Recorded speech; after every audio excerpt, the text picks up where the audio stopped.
Don't forget, we may have dementia, but we're still here. I'm still me.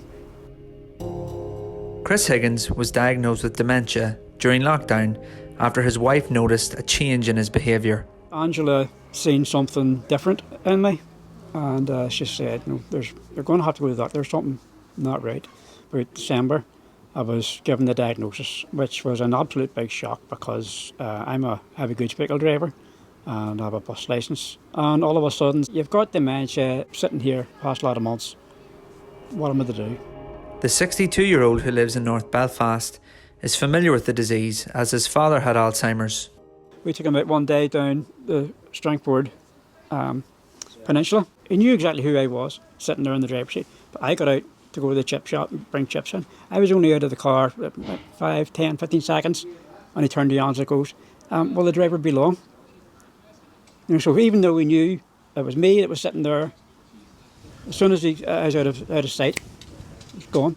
Anybody who hasn't experienced any sort of dementia at all would find this really frustrating, and it would floor you. It's like a tsunami hitting you, because your whole life stops and you don't know what's coming. I think it's a taboo subject. Whenever you think of dementia, you think of somebody at the end of life. They don't realise that there's quite a lot of years beforehand. The stereotype is someone with dementia is invisible. The people on the other side speak to the wife. They don't speak to the patient, because the patient doesn't know anything because they've got dementia, so they don't know what's going on, because there hasn't been enough education out there. This is the thing that we need to get out, is for people to get a wee bit of an insight as to what it's like.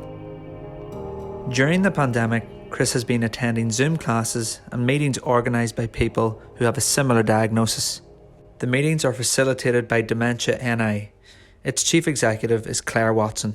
Receiving a diagnosis of dementia can be challenging anyway, but during a pandemic, when you're feeling more socially isolated, when you don't have your usual network of support around you perhaps, and the anxiety that came along with that, the impact that that might have on their dementia, that they might lose the skills that they already had, that their condition might deteriorate. Now, there were some things we were able to do to help with that, and online technology was a massive part of that. Many of them have been able to carry on attending the groups through Zoom, and the misconceptions around dementia, that people can't learn new skills, that they can't adapt quickly, that they can't use digital technology, our members have shown that they're simply not true. Welcome, Christopher. So you've just arrived. How are you? Not too bad. Me with dementia and my friend is on the Zoom. It's very positive. We're in the same boat, so we can talk to each other and understand each other's point of view. It seems to me that we don't have dementia. The rest of the world does. The best thing is to open up, because if you don't talk about it, it festers in your mind, and just reach out.